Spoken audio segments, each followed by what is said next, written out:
Right, let's talk about the saga of the summer. Alexander Isak's Newcastle United future. He missed the game against Aston Villa at the weekend, and there's no indication that he's set to be reintegrated into the first-team squad anytime soon. We also understand Isak is not expected to attend tonight's PFA Awards, with speculation surrounding that potential move to Liverpool ongoing.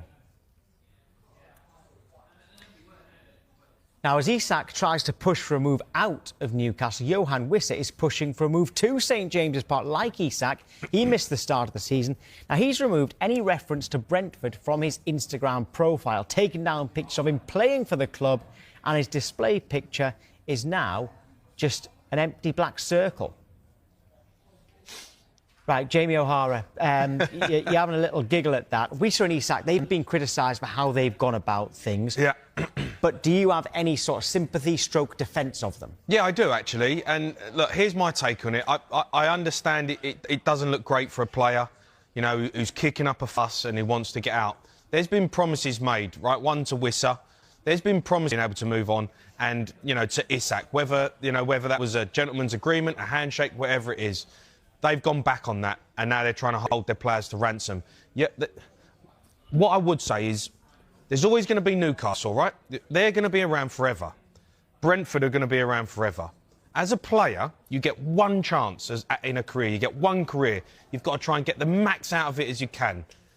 If there's an opportunity for you to go and better yourself and go and play for Liverpool, or, you know, Wissa's at Brentford, he goes to a massive club like Newcastle, you're crying at that opportunity to say, give me that opportunity, I want to go. And when the club's, you know, holding you to ransom and saying they want 150 million, or, you know, they want 60 million pound for Wissa, come on, guys, let's be realistic.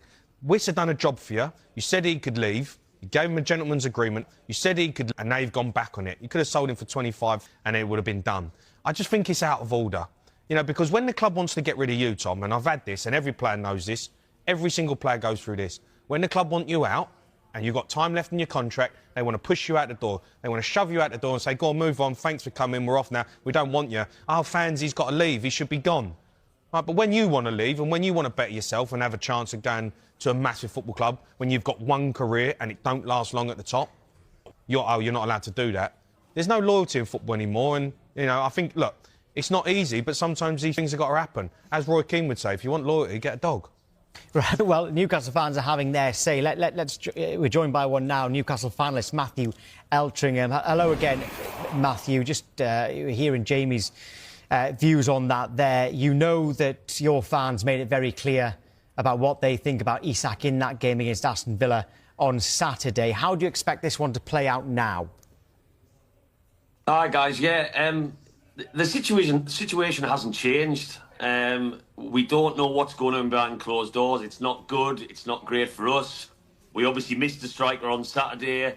We let our feelings be known at the end of the match, as you'd expect. But I know Jamie's just mentioned players being held to ransom. Jamie, I just think that's a really, really big exaggeration. I mean, Alexander Isak, for example, is being paid, what, £140,000 a week to play for a great football club. He's got 3 years on his contract. He's the one who signed that contract.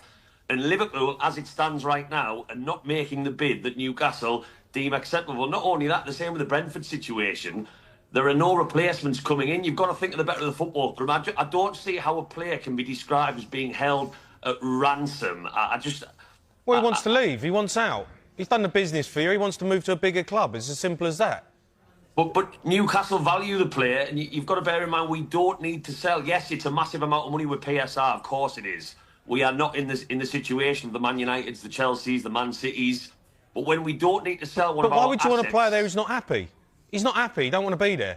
Sell him on. Get 120 million quid or whatever Liverpool have offered. Take the money, go and buy yourself 3 decent players. Right, well, you've got a player there who don't want to be there. He don't want to play for Newcastle. And whether you like that or not, and it's harsh, that's the reality. He don't want to play for you.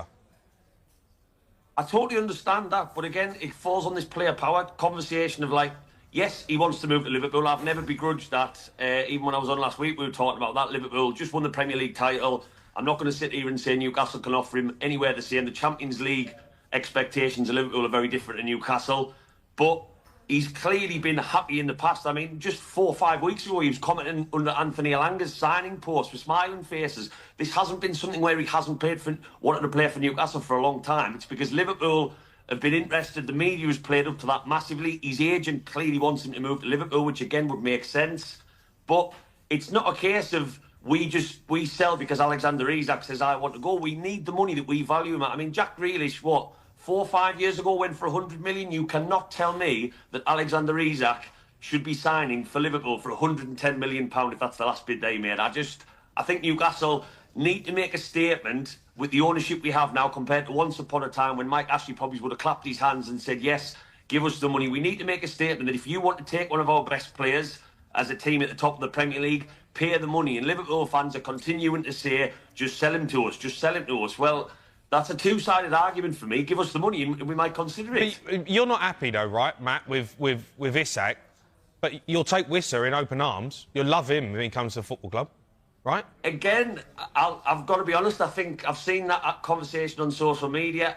I think that's quite a lazy narrative because not one single Newcastle fan would claim to be happy about the way Wissa's gone on. I think the social media thing, bearing in mind that is fully him. His agent hasn't taken his social media. Did you still want to sign? Did you want to sign Wissa in the first place, you personally? And do you still want to sign him now? If so, I think it's tarnished that, but I think there's a level of realism with football fans. If we're all being brutally honest, and I think Liverpool fans would agree that when it's a player when it's something that affects your football club, for example, the way Isak's going on, of course that's going to upset us as Newcastle fans. The way Yoane Wissa's going on, that's because he wants to come to us. Would Yoane Wissa, at the age of 28, show the same behaviour at Newcastle in the next 2 or 3 years? No. But the argument we've tried to make to Liverpool fans, and I'm sure that they might be asking the same questions, is if Alexander-Isak goes to Liverpool, absolutely smashes it, as I'm sure he would in the next 2 to 3 years, would a Real Madrid come calling? Would Alexander-Isak then show the same behaviour? Yes. So I think it's two different situations, but I don't think any football fan can condone the behaviour of the pair of them. And I think whether you like it or not, there's pecking orders in football. There's a pecking order, and you know Newcastle are a big club in Newcastle, and the problem you've got is when Liverpool come along, players want to move. Brentford, you're bigger than Brentford, so Wissa wants to go to Newcastle because they're a bigger club. The problem you've got is Newcastle fans think Newcastle are the biggest club in the world, but you're not. And Isak's made that, and Isak's just pointed that out to us, and that's just the reality. Trent Alexander-Arnold done it to Liverpool. Liverpool think they're the biggest club in the world. Real Madrid are, and Trent showed that. And that's the reality. There's pecking orders in football. Don't keep a player that don't want to be there. Let him go. Get your money. See you later. Newcastle is still going to be a great club. But what I would say to that, Jamie, is it's the better of the football club that's the most important thing. So if we sell Alexander-Isak with 2 weeks of the window to go, we currently haven't got, we talked about Yoane Wissa. Brentford have apparently, as we led to believe, asked for more money. So that one might not happen. So you're telling me that just because the player wants to go, we should go into the season, a Champions League season, as we're looking to continue to build, with no striker, just because Alexander-Isak has spat his dummies out, the prime. You've had time to get this. You've had time to get this done. You've had time to get it over the line.